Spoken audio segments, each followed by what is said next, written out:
So now we will come to the 5th day of the Navratri, Devi worship. And on 5th day we worship the mother, the goddess, as Skandamata. And the mother of Skanda. Skanda is Subramanya. So in that form we find her keeping Lord Subramanya on her lap. And Subramanya is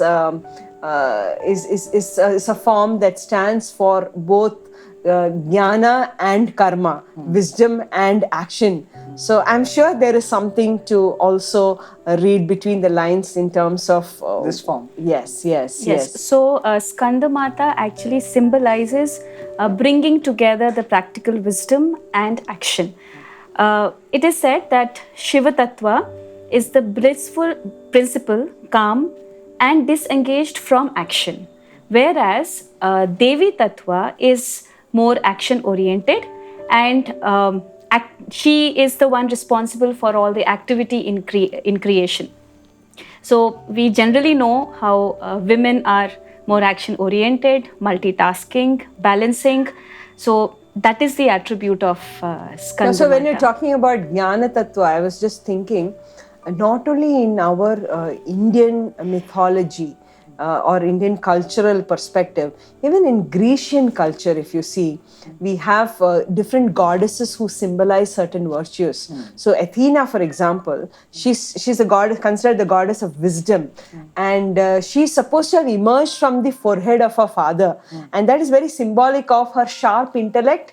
And when she emerged from her father's forehead, she also seems to have come out as a fully grown adult.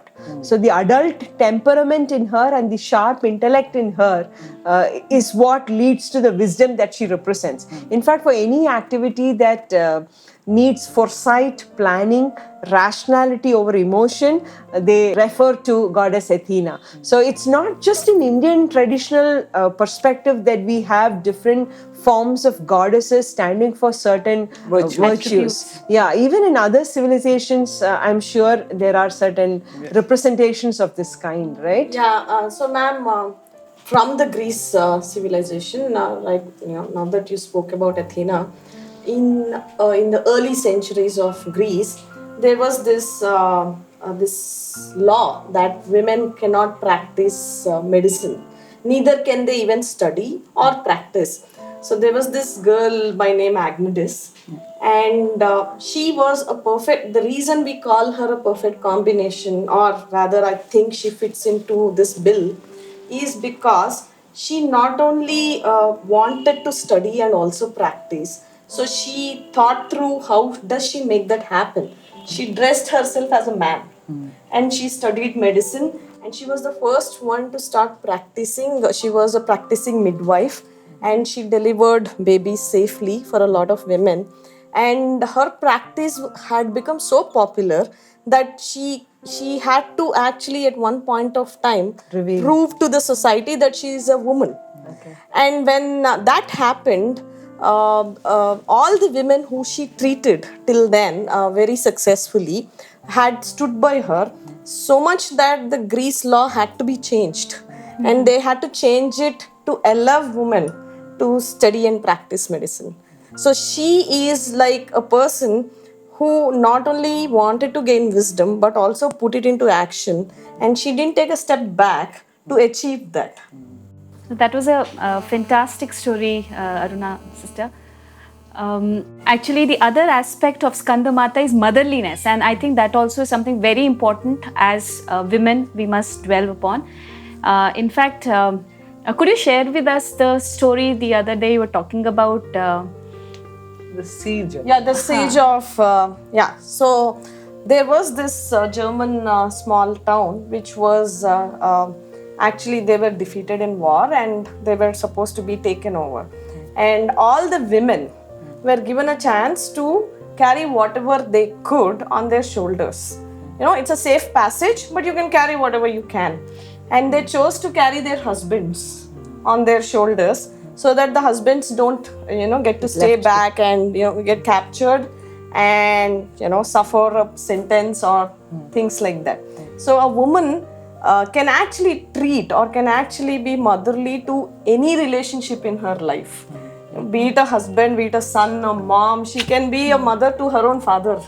at Oh, sometimes. this brings me to a point that Swami tells us how we must, this is an advice that Swami gives his teachers. So when he says, when your students come to you, treat them as prema putras. So you need some amount of motherliness to be able to do that. Your own children are kama putras born out of desire, but the children whom you teach are prema putras whom you should treat with love. So that ability to exude motherliness is something that is also very typical of maybe I should say a gift bestowed on womanhood itself. Absolutely. Right.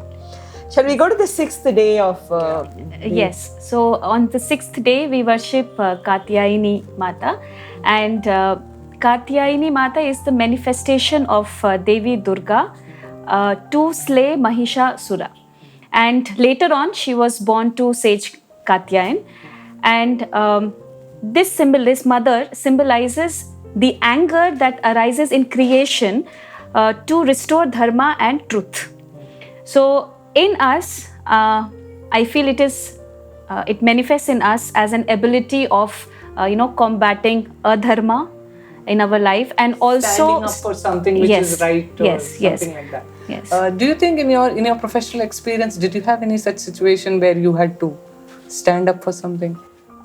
Yes, ma'am. So on a work front, especially India is still improving on the women diversity percentage when it comes to corporates and in leadership roles especially. So you often tend to feel a little alone, right there. So there is a saying there is a professional name for it. It's called tokenism. And there is a very fun saying that it's quite lonely at the top. That's why a Lamborghini has only 2 seats. It doesn't carry too many people. You won't have too many friends. So at one point of time, I had a real dilemma in my work front.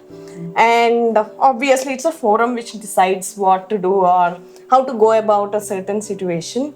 And I knew in my heart that that's not exactly the right definition of doing things.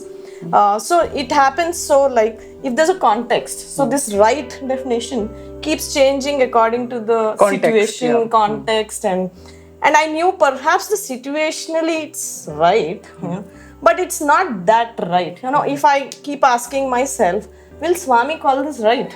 No, he won't call this right, because this is not that universal fundamental right. And then I always have this habit. I try and do as much as I can.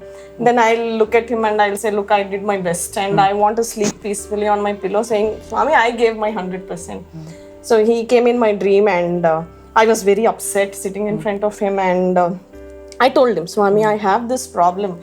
I do not want to go into work tomorrow with this on my mind. You have to help me. Then he said, yeah, I will help you. Who else will help you? But I did give you something called a viveka.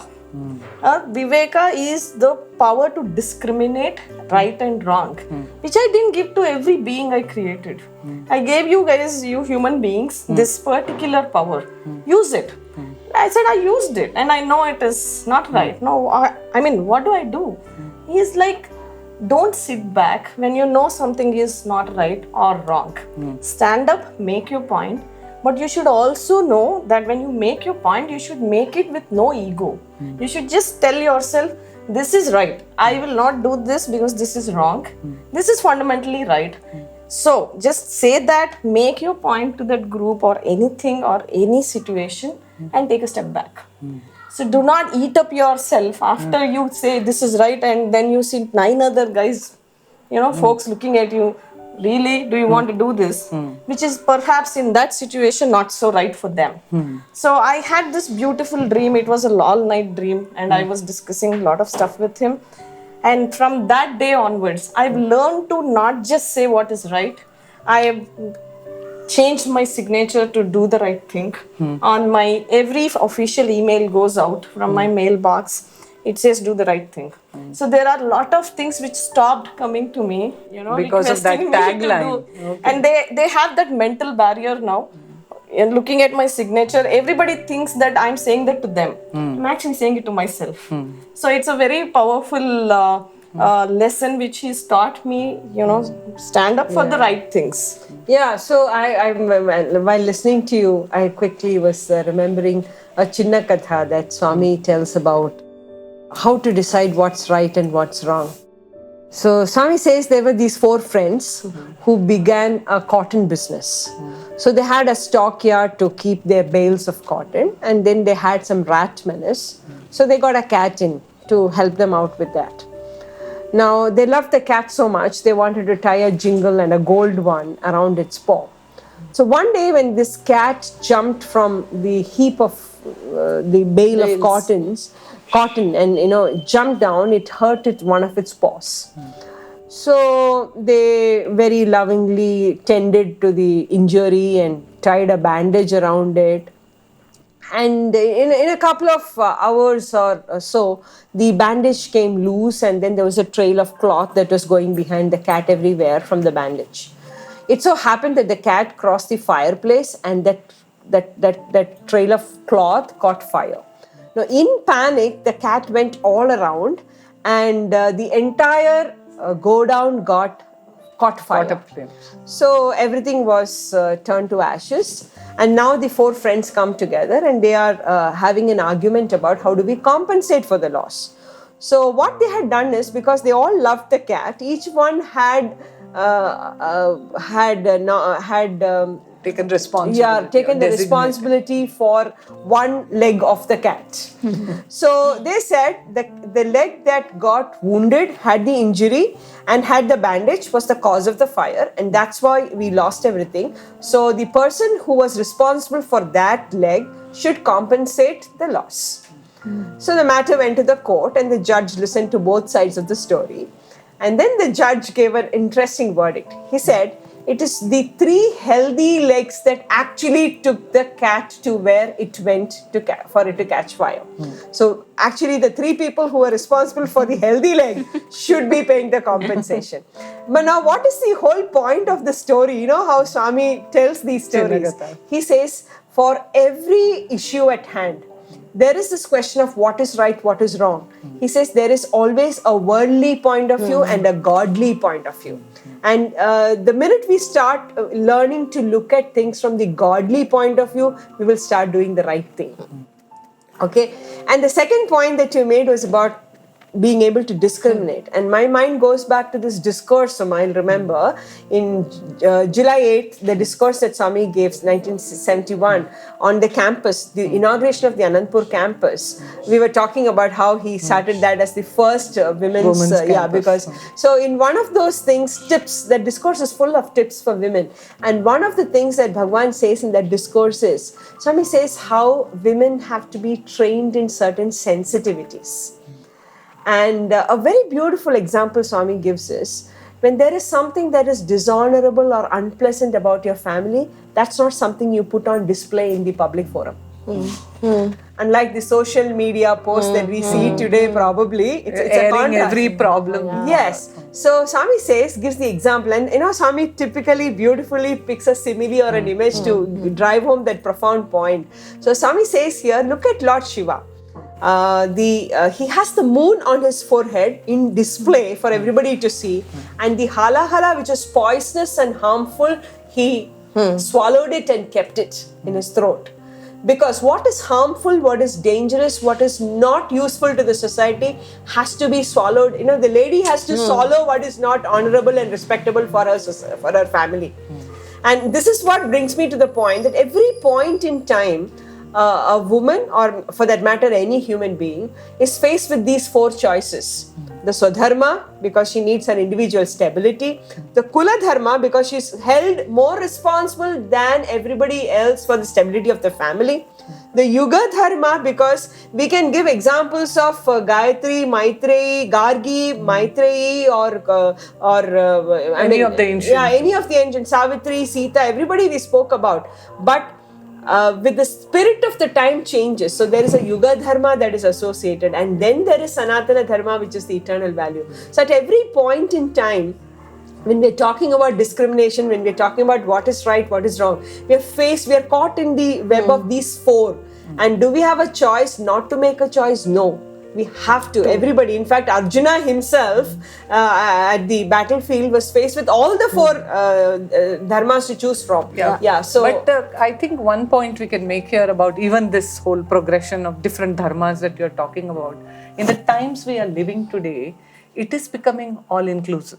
In one sense. Now, for example, in a commerce sense, we talk about circular economy, sustainability. We are talking about including every element in our decision making. Similarly, feminism moved to womanism, where you have to, look at the woman as she is. And we are looking at how to incorporate her own spiritual dimension, her family, the significant people in her life. And that's the way to understand a woman. Unlike, just suffrage or voting rights or, the economic models, etc. So the human behavior itself is becoming expansive. So where the amazing part is, when India started talking about these things, it started with the holistic view straight. That means it starts from the atmic, the in to out. Yeah. While most of other ways of looking are from out to in. So it has a segmentation. So in one sense, all the arguments that we have, this is not right, that is not right, it fully gets classified in those four dharmas that she says. Yeah. So can we move on to the next form of worship? that the goddess has? Yes, so we have come to day 7, Kalaratri. And Kalaratri is that Shakti who brings death of darkness and ignorance. So we see how Devi, the story goes like how Devi Durga took the form of Kali in order to slay Shumbha, Nishumbha in the form of Kaushiki, then Chandamunda in form of Chamundi, and finally Raktabija in form of Kali. And by keeping evil away, Kalaratri is also a symbol of bringing solace to the world. And when we talk about her, the attributes that we can find in us, it is that ability in us that helps us to fight the demonic qualities within us. And also it is the same quality that helps a mother fight against all odds to protect her child. Yeah. So when you say how the mother protects the child from dark thoughts, the first instance that comes to my mind is that of Jijabai. So there is this very interesting book that has come. It's called Shriman Yogi.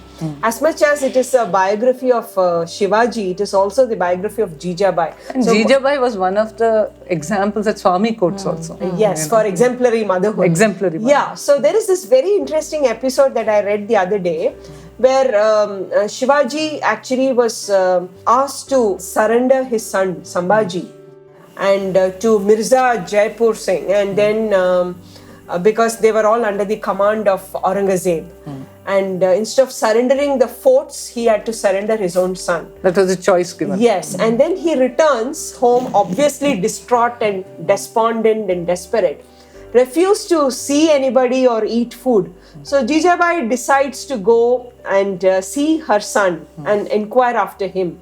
So she comes there and she knocks on his door.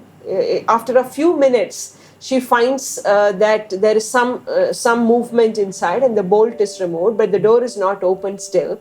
She pushes the door open and she finds Shivaji standing with his back facing the door and his fists are clenched. And then Jijabai, in all her motherly love, calls her Shivba, and then he says, "Ma, Shivba is dead. Your Raje is dead. I have lost my identity yesterday by surrendering my son in lieu of the forts. Maybe death is more beautiful. I do not have an identity to live for." The minute he says this, so that's one of the darkest phases of the son's life that she's seen. So she asks this question. She says, "If this is what you intended, why did you drag me into your exploits?" Then he says, he turns around. That's when he turns around and to face her. And then she's shocked at how he looks, how downcast he looks, disheveled and down, And then she says, "Maybe you forgot. I haven't. When I was following your father to become a sati, you fell at my feet and said, 'Ma, who will be there to see my exploits and my victory when I establish the Swaraj?' Which is why I'm here today." Then he says, But Ma, there have been too many troubles and problems. How am I ever going to establish the Swaraj? And then she says, troubles? You're talking to me about troubles? And then she says, your father left me when I was 7th month pregnant. You were born in an unknown place, in some unknown person's house. I was with you as a 6-year-old son. I was the queen of a barren village. And I thought, if Pandavas had to lead a life of exile, if Lord Rama had to lead a life of exile, if gods had to go through this suffering, then who am I not to go through it? So I have one advice for you, she says. Don't talk to me about troubles and problems. I have one advice for you. If you indeed think that your life has to be taken, pick the sword, go to Mirza, fight in the battle. I would rather have a son who died fighting the battle than one who out of fear took his own life. I wouldn't want that blemish for myself. And the minute she says, it's a very poignant and powerful episode. The minute she says this, he falls at her feet and says, pardon me. And she says, never promise what you think you will not achieve. You know, from bringing her son, who was meditating upon taking his own life, she brings him back to, I think that is the power that a mother can infuse in the child. It's like pouring prana. Yes, prana. And this is when she's talking about Kushmanda, which exudes and absorbs pranic energy. I was thinking of this episode actually. So that's a very, very, I think it needs a lot of inner strength. You have to draw out of your well of inner strength to be able to give it to somebody else. Yeah. And which a mother probably does on an ongoing basis. Yes. So now we have reached Ashtami, very auspicious in this Navratri series of 9 days. And we see all the houses are bedecked on Ashtami day. Everybody is, waiting to welcome and do puja for Mahagauri. And Mahagauri, we know, is the epitome of beauty and serenity. And all of us know the story goes like after killing all the demons, Kalaratri, when she comes back, she is left with a dark skin. And it happens that, Mahadev, as he sees Kalaratri, addresses her as Kali. So she was a little upset. She doesn't know what to do. So she goes to Lord Brahma and asks him, what's the solution? So Lord Brahma tells her, go to Mansarovar and bathe there. So she goes, dips herself in Mansarovar, and there she's separated. She separates herself from the dark side and gets that, the beautiful form of Mahagauri. And that dark side that separates from her is Mother Kaushiki, who actually kills Shumbha Nishubha. Now, of course, this is a very much manifested part of Devi in every woman. I was just thinking when you said this, see, even for a woman, on one side we describe Devi as very beautiful. On the other side, we describe her as somebody fierce and fighting or waging a war to keep away evil. So even for a woman, actually this is true. The polar sides that we see. You expect her to be gentle and compassionate. But there are times that one needs to be aggressive and stand up against adharmic practices. So it is the need to reconcile these two opposing forces that probably is a huge challenge, especially for a woman, because gentleness is expected, but at the same time some amount of aggressiveness is required to ensure order and stability. Rajasic guna that we have. Yes. So I think the right balance of sattvic, rajasic and tamasic is what will define a woman with equanimity probably. Yes. Yeah, and also, ma'am, when we've seen 7 forms of Devi till now, and we are in the penultimate one. So when we go back to think on each of the aspects of each day, we can also say that the active attribute of a woman is definitely the one which is seen, which is visible. There's an invisible perhaps a combination of 2-3 more attributes which that particular woman doesn't believe in projecting. So each of us can be a combination of more than 2-3 forms or even more than 3 forms of the same Devi and all those attributes. So I was thinking about when she said epitome of beauty. There was this American actress in early 1900s. Her name was Hedy Lamarr. She was the most beautiful woman on earth at that point of time. But she just didn't refrain herself to just being beautiful. She acted in a lot of movies, obviously. She went on to try producing when no woman was even thought about being capable of getting Directing. out and doing things like that. And then she was also a co-inventor of things like a traffic spotlight. She wouldn't just sit tight when she has some time on her hands. She was always thinking. She came up with a dissolvable tablet for the first time. And she went on to think about how to make communications easier. So she was perhaps the earliest inventor or thought leader on Bluetooth technology and Wi-Fi, which we are so dependent today. So all her life, Hedy always thought about, she wished that people saw that inner beauty of hers and they could relate more to her brains than just her physical the physical good looks or beauty. And the best part about her again is she was super good natured at heart.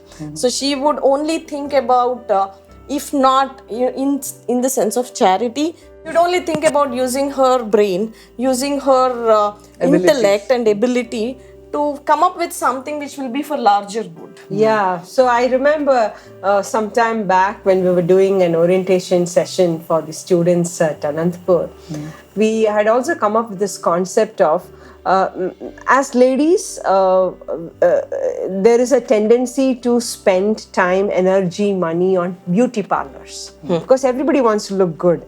And today we probably live in this corporate culture which tends to hypothesize that external appearance will ensure success. So, or at least makes the first impression should be good. Yes. It's not that it is Swami was against this. In fact, I remember when Swami used to distribute saris to all of us, I remember he would specifically look at the person and then choose the color that would. So he was particular about appearance. I mean, but all our dressing was the number of saris that Swami himself gave us. So these, but undue attention on what you externally looked like at the cost of nothing on the inner front is what is something that is imbalanced. Yes. So as much as we spend time on our beauty parlors to look beautiful, to do a manicure or a pedicure or a waxing or something, some similar treatment on the inside to look beautiful on the inside is something that is probably one of the things. And I'm also recalling, while going back to Greek culture, they also have a goddess Hestia. And she's a goddess of the hearth and the home. And one of the nice things about Hestia that I read was she was very somebody who enjoyed doing her household chores, never finding it a tedium. So she's like a spiritual presence that ensures warmth, meaning, and peace. Now, this is something that is naturally expected of a woman. There isn't a need to compete with another gender to say why only me and why not somebody else. This is your natural prerogative, if you ask me, to be able to exude that. To beautify everything around you. Yeah, so that's why aesthetics is a large part of a woman's scheme of things. In fact, Suma, remember how Swami used to also be so particular about this? Yes, exactly. I actually recollect an incident when we were we have our ex-students and we were preparing for what we call as the Messengers Day, which was an alumni day. And we had made metal with metal sheets. No, we had made a huge statues of both Nataraja and of Vishnu. I think that was the year when Rani also spoke on the stage. And so we had put these up, and on the Purnachandra stage against the blue velvet, this metal showed very beautifully. And right near the door, which is in the center, there were two long vases, and I don't remember, they were colorful ones with flowers in it. Swami came to see this whole stage setup before the program, and he stood in the center. And then we saw him replacing those two vases with metallic vases. That aesthetics of the shades to go properly. It was such a pleasing sight because he bothered about that small detail, to put that right. Talking about small details, I recall one more incident, and this might be interesting because we are all used to the saying cleanliness is next to godliness. And for a woman it's important, right? Keeping the premises clean is like part of her primary duty also. Everybody at home expects it to be done by the woman, right? So there was this time when this is something that one of my teachers narrated to me. So there was this time that she was waiting in the college. So Bhagwan was in what's called the common room in the college premises, where guests and Bhagwan was having I think their breakfast, and everybody was waiting in the corridor waiting for Bhagwan to come out. And ma'am had a picture of Swami which she wanted Swami to autograph for her. So she was waiting all ready and equipped to catch Swami to get the signature, which would be so precious. So she had even kept the pen on, cap out and pen ready to hand over to Swami when he would come out. So when Swami came out, and they waited for a few minutes, maybe 10-15 minutes, when Swami came out and he took the picture and he wanted to sign, when he started signing on it, the ink had dried up.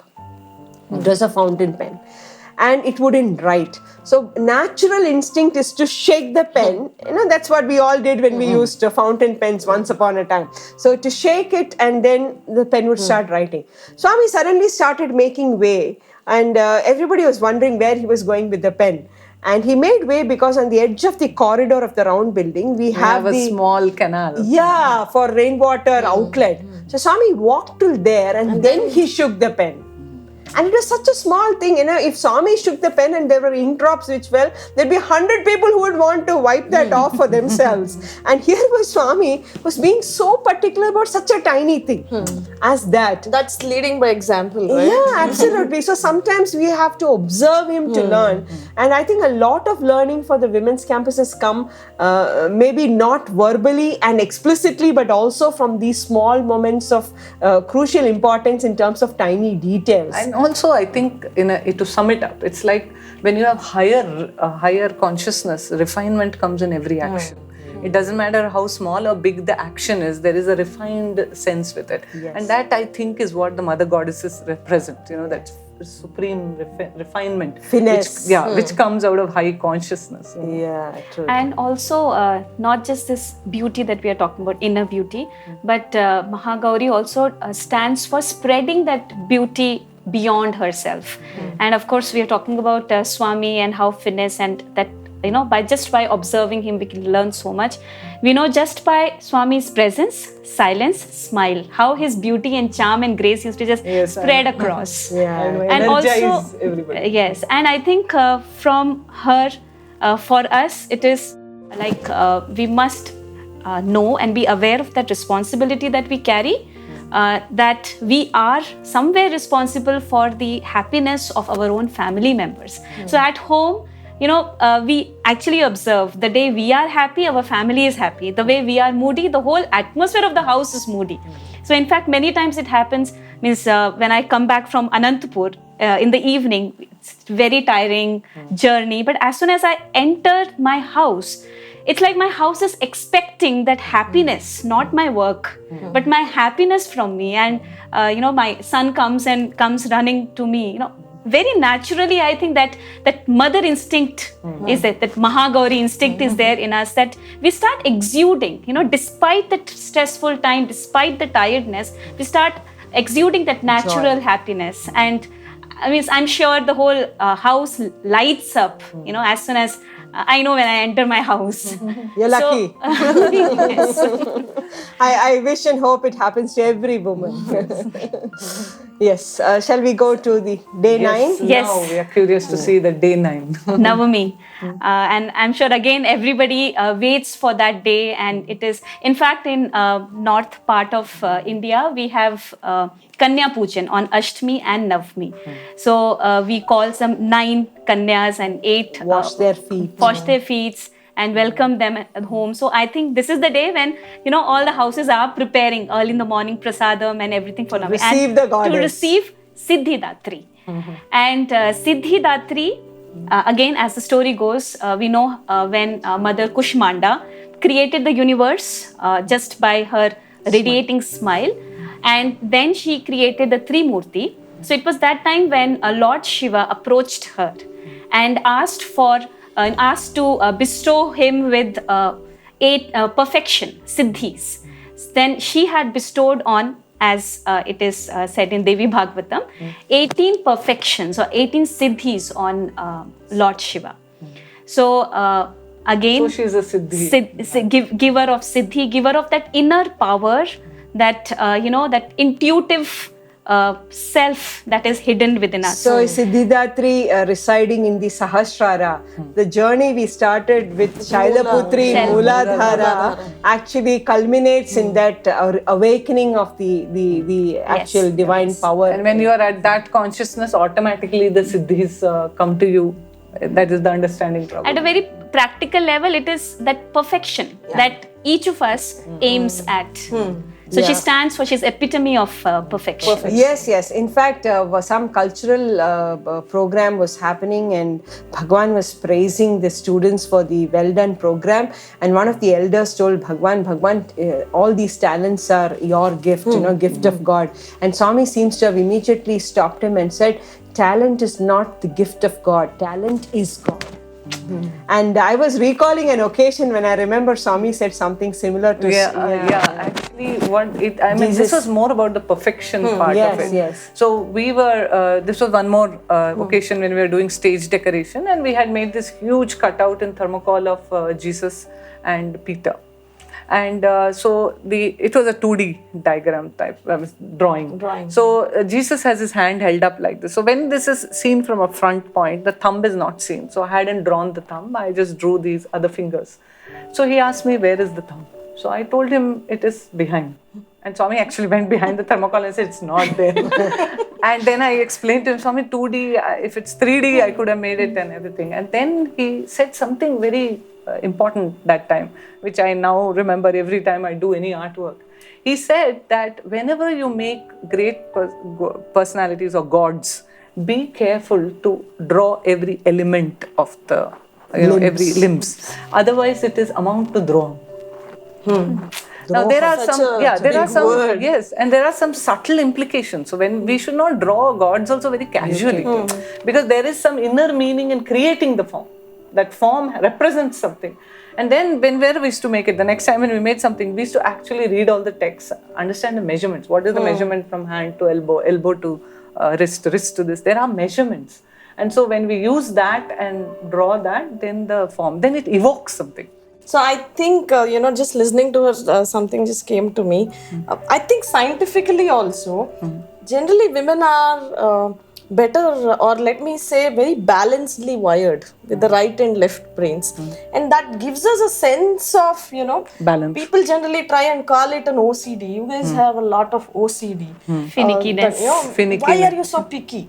But that is not that. It is just that we want a balance. Just because we are balanced, we have more sensors to smell. We can see 10 shades of each color. So we exactly know what looks perfect, what should be where. So sometimes when I walk into the cabins of my peers, obviously men, and the moment I start discussing, my eyes keep going to their workstation and I keep looking at things which are like teda, which are like not aligned. And I'm like, okay, I start getting restless. So nowadays these guys understood. So they keep, they like the aspect of that. They're like, look, stop, we'll clean it up. Otherwise, you'll stand up and while discussing, you try and put things in my cabin, in an order. It's okay. I understand it's making you restless. So I keep noticing this. This happens with us more than with men. Yeah, but I think that's a nice point. But Swami has said very nicely the need for inner cleanliness and outer cleanliness, and how both are equally important. And typical of Swami with a simile again. And I think in one of his earliest discourses, first or second discourse actually, Swami says, imagine you had a very good shower, cleaned yourself proper, but you go and wear unwashed clothes, dirty clothes. Or think of the opposite, converse. You didn't have a bath, but you wore fresh, ironed, perfect fitting clothes. Both these don't amount to real cleanliness. So an amount of external cleanliness that goes with an amount of inner cleanliness, both of this is equally important in all senses. So I think perfection is also about both Inner the and inner outer. and the outer. Combination. Perfection. Yeah. So and one of the things that Suma said actually struck a chord. She said all forms of goddesses are purposefully in that form that it is in, and maybe that's what we can close our conversation with, because we have been discussing now about the 9 forms of goddesses, and we discovered how each form has something to convey to us. In terms of, for want of time, we haven't gone into the color of clothes they wear, the lotuses they hold. Everything has a symbolic meaning. Everything is so symbolic. At the moment, I think in our discussion, we were trying to bring out the virtues that they stand for, or the qualities that they exude, because all forms, eventually, if you look at the scriptural perspective, each of these goddesses abide in each of our chakras, from the Mooladhara, Swadhisthana, right up to Sahasrara. So the awakening of each of these chakras is probably, I'm just thinking now, is equivalent to awakening of each of these qualities that are inherent. So isn't the message very clear? That's the Dasara's message must be that the Navratri, which is spent in worship by men and women, because if you look at it in a broader sense, that's all it is. It's about the worship. Yes. So it is not a mere ritual. When we read Devi Mahatmyam or the Devi Bhagavatam, we spend time in Parayan these 9 days. It also is, and I'm recalling a Chinnakatha by Swami once again. So there was this sage who used to do a lot of yagnas, and he had a domestic cat which would come in the way of his rituals. So he started, whenever he was doing the puja, he would put the cat under an upturned basket. And he would do it every time, that finally when his son, the hermit's or the sage's son, took over from him, the son by then had come to believe that this is a part of the ritual. So the son would look for a cat that he didn't have, bring the cat, put it under the basket, and then do the yagna. Now this is Swami's way of humorously telling us how sometimes we get caught in meaningless rituals. So now that the Devi Navratri is here, and all of us engage in one or the other ritual, one of the most important things to think of is the spirit behind it. And reading of something like reading a text like Devi Mahatmyam is not a mere ritual, or following the 9 forms of worship, because every form, we hope, with this discussion, the tip of the iceberg has come out, that every form has something to offer to the personality of a woman, especially of a woman, because Devi is Adi Shakti and Parashakti. So right, ma'am. So when you just mentioned tip of the iceberg, so there is this alignment to an iceberg, a personality development or a personality coaching, which is of late, being done. So they equate an iceberg, whether it's a tip or a base, to a human being's personality. So if we have to look at it like all the chakras are all the forms of Devi, the tip of the iceberg is the physical plane. How do you look? How do you talk? What is your body language? What are you actually telling people by what you speak? And then comes the mental aspect, which is, all the intellect you have, the courage, the self-confidence. Under the water, but still partly visible. Still partly little bit visible. Through the water. Not completely invisible, because your courage is visible, to a person who is very close to you or even watching you. Then comes the invisible part, which is the most important or the penultimate important part, is the intellectual part, which Swami has given to all of us, is the discrimination to do, think, say what is right or Viveka wrong. and Vairagya, as Swami would call So now comes the most important, and which is the basis of that whole huge iceberg, which is mostly seated into the depth of the sea, is the spiritual plane, where you start thinking, how do I go back to Swami?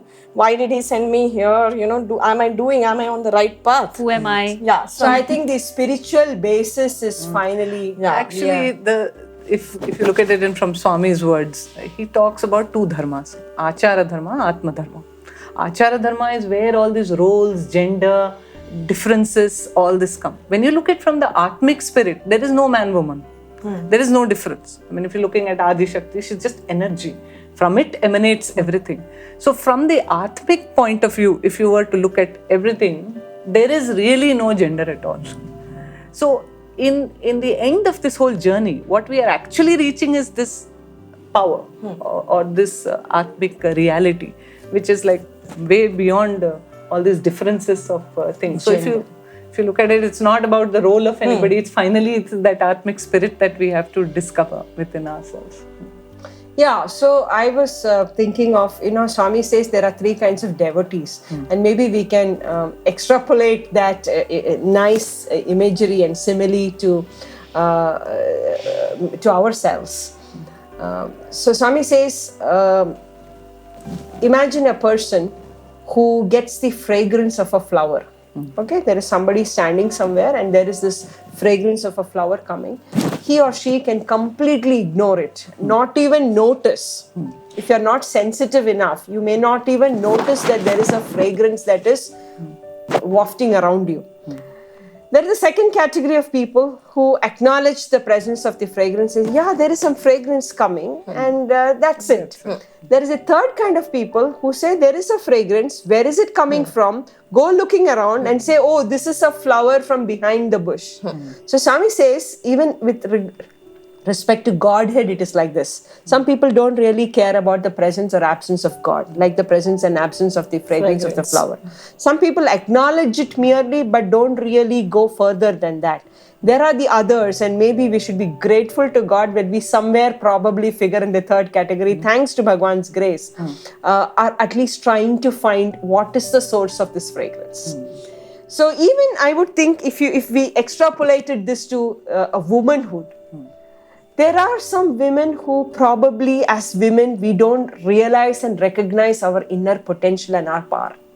There are some who say we are powerful, and it ends there. Limits.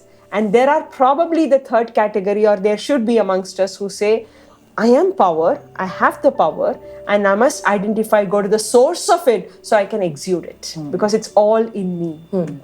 Basically, it's a huge journey from an egoic identity to a spiritual identity. Exactly. Cross to subtle. So maybe we can conclude by talking about woman is the feminine principle. And the feminine principle is called the Adi Shakti or the Parashakti, Shakti. And the word Shakti means power. So isn't it equivalent to saying woman means power? So when all this conversation about woman empowerment happens, we are living in a world where the cyber town for the last 3 days have been arguing about whether it should be Kanyadan or Kanyaman, in such a time where people are trying to fit in progressive values to the essential cultural framework. The word women empowerment actually is required when for somebody who does not have power. When women are themselves dynamos, the powerhouse of all energy and wisdom, where does the need for women empowerment itself come? Femininity itself is power. Only from a mode of understanding this, we move to a mode of comparison and competition with other genders. Does the question of empowerment arise? So we hope So maybe discussion. maybe the alternative narrative to this whole thing is that it's not about women empowerment, it's about women realization of her own powers. Yes. Which is what the entire Navratri teaches us. In fact, a beautiful analogy in closing to remember is thieves entering a house. When would a house be robbed? Either if the watchman is not alert enough and the gates are all open. Burglar alarm doesn't work. Yes. The owner is not conscious of the safety of his home. When the lights are all off, that's when thieves come in. Thieves don't come into a house where the watchman is alert and the lights are on and the owner is conscious of what is around him. Similarly, I would think is the case with women. When women are conscious and aware of their power. So realizing the power within, the inherent power within, reawakening it on and off by satsangs like this and conscious efforts, sadhana, spiritual practices like the Devi Mahatmyam read with the right spirit, not just as a mechanical ritual. All these things will probably contribute to reawakening the concept of powerhouses that women originally are. And this is what in this Navaratri we hope we are all able to do to rekindle the energy that lies inherent in all of us.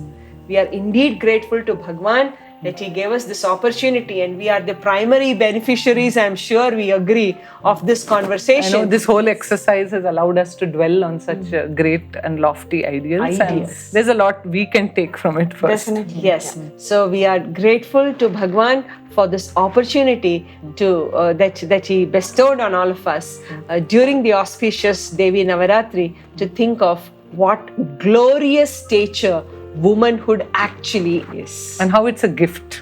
It's a gift from God. Let's celebrate our womanhood and our femininity. Principle. Thank you. Thank you. Sai Ram. Sai Ram.